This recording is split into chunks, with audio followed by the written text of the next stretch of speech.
ఆత్మ స్థూల సూక్ష్మ కారణ శరీరాలకు వేరైనటువంటిదని తెలుసుకున్నాం. అలాగే స్థూల శరీరం అంటే ఏమిటో, సూక్ష్మ శరీరం అంటే ఏమిటో కూడా తెలుసుకున్నాం.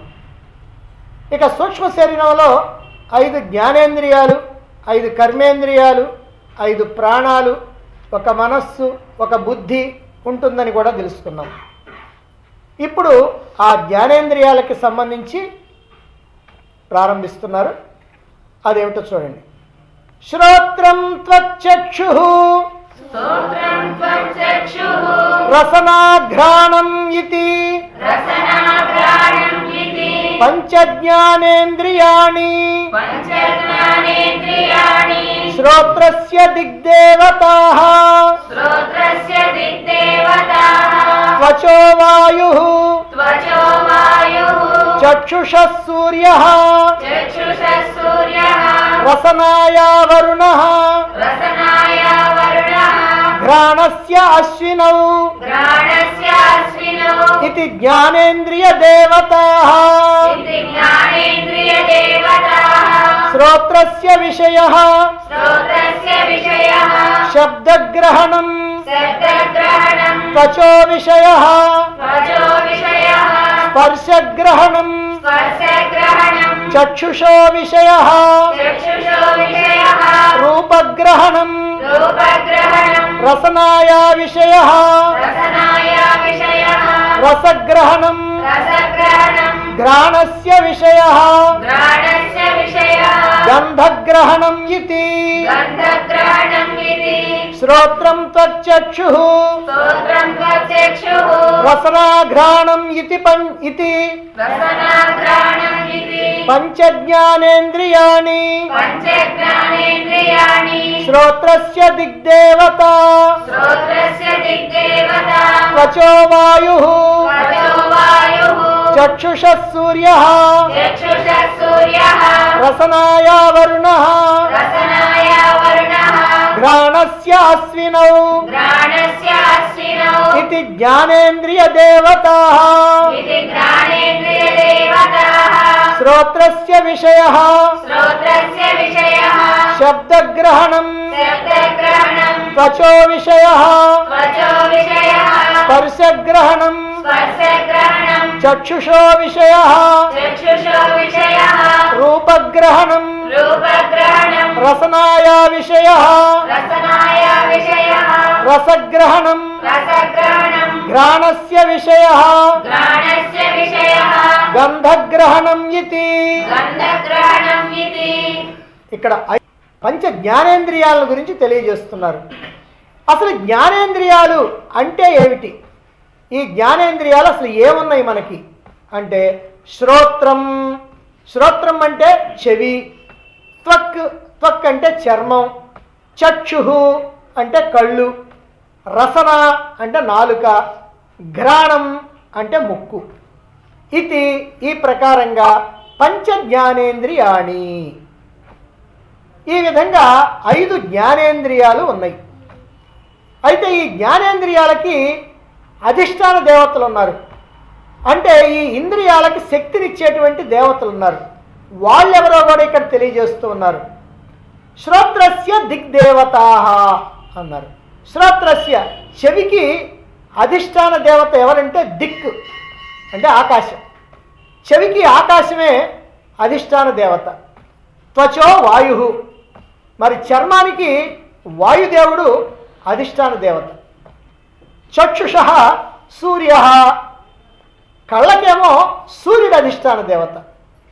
రసనాయ నాలుకకి వరుణ, వరుణుడు అధిష్టాన దేవత.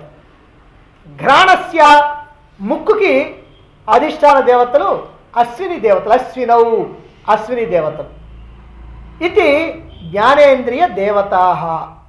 ఈ ప్రకారంగా జ్ఞానేంద్రియాలకి వీళ్ళు అధిష్టాన దేవతలు. ఇక ఈ ఇంద్రియాలు చేసేటువంటి పనేమిటి అది ఇక్కడ చెప్తున్నారు. ఇవి అసలు జ్ఞానేంద్రియాలు అంటే జ్ఞానాన్ని సంపాదించి అందించేటువంటి ఇంద్రియాలు కనుక వీటిని జ్ఞానేంద్రియాలు అన్నారు. ప్రపంచంలో ఉన్నటువంటి 5 విషయాలకు సంబంధించి శబ్ద స్పర్శ రూప రస గంధ అనేటువంటి 5 విషయాలకు సంబంధించి జ్ఞానాన్ని గ్రహించి లోపల మనస్సుకు అందిస్తూ ఉంటాయి ఈ ఇంద్రియాలు. అందుకని వీటిని జ్ఞానేంద్రియాలు అన్నారు. ఇందులో ఏ ఇంద్రియం ఏమి గ్రహిస్తుంది? శ్రోత్రస్య విషయ శబ్దగ్రహణం.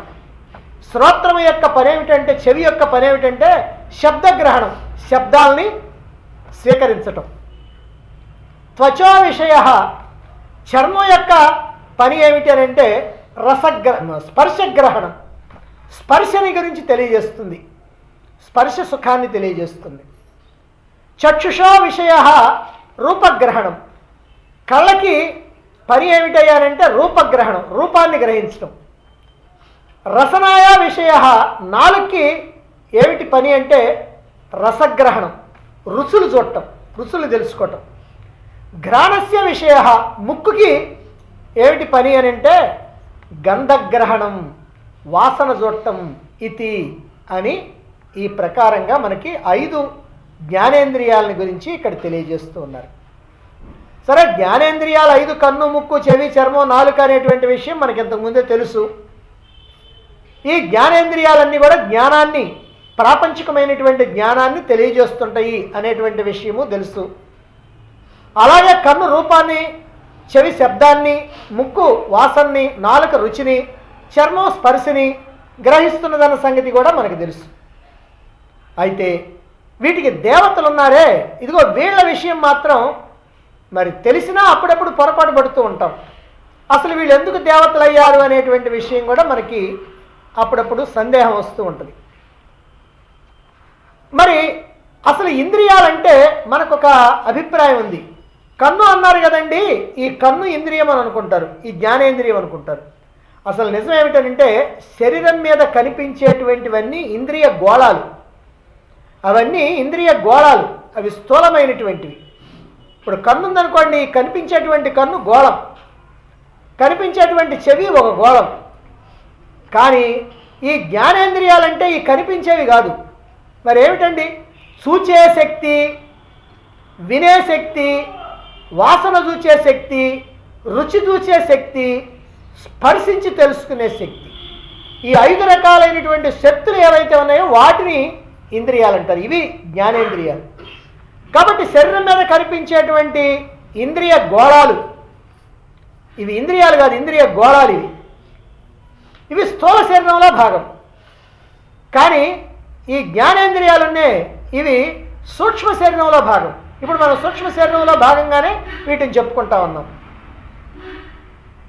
సరే, ఇప్పుడు ఇంద్రియాలకి చూచే శక్తి, వినే శక్తి, రుచి చూసే శక్తి, వాసన చూసే శక్తి, స్పర్శించే శక్తి అని అనుకున్నాం కదా. మరి ఈ శక్తులన్నీ కూడా ఎట్లా వచ్చినాయి అని అంటే వాటి యొక్క అధిష్టాన దేవతల వల్ల వచ్చినాయి. ఇప్పుడు చెవికి ఆకాశం అన్నారు. చెవికి అధిష్టాన దేవత ఆకాశం. చెవి ఏం చేస్తుంది? శబ్దాలను వింటుంది. శబ్దాలను ఎప్పుడు వింటుంది చెవి? ఖాళీ ప్రదేశం ఉంటే వింటుంది. అంటే ఆకాశం ఉంటే చెవి శబ్దాలను వినగలుగుద్ది. ఆకాశం లేకపోతే చెవి శబ్దాలని వినలేదు. ఇప్పుడు ఆ స్తంభంలో ఆకాశం లేదు అంటే ఖాళీ స్థలం లేదు. ఖాళీ స్థలం లేదు కాబట్టి అక్కడ అంటే అటువైపు నుంచి ఎవరైనా సరే దానిలో కొద్దిగా ఖాళీ చేసి అక్కడ కనుక ఏదైనా మాట్లాడితే ఇటుపక్క చెవి పెట్టినటువంటి వాళ్ళకి వినపడదు. ఎందుకనంటే ఆ మాట్లాడినటువంటి చోటికి, వినేటువంటి చోటికి, ఆ నోటికి చెవికి మధ్యలో ఖాళీ ప్రదేశం, ఆకాశం లేదు. ఖాళీ ప్రదేశం ఉంటేనే శబ్దం వినపడుతుంది. అంటే చెవి శబ్దాన్ని గ్రహిస్తున్నది అని అంటే దానికి కారణం ఆకాశం. అంటే ఆకాశం వల్లనే చెవి శబ్దాన్ని గ్రహించగలుగుతుంది కనుక ఆకాశం చెవికి అధిష్టాన దేవత. ఇక చర్మానికి అధిష్టాన దేవత వాయువు. చర్మం ఉన్నదంటే స్పర్శని గ్రహిస్తుంది. చర్మం ఎప్పుడైనా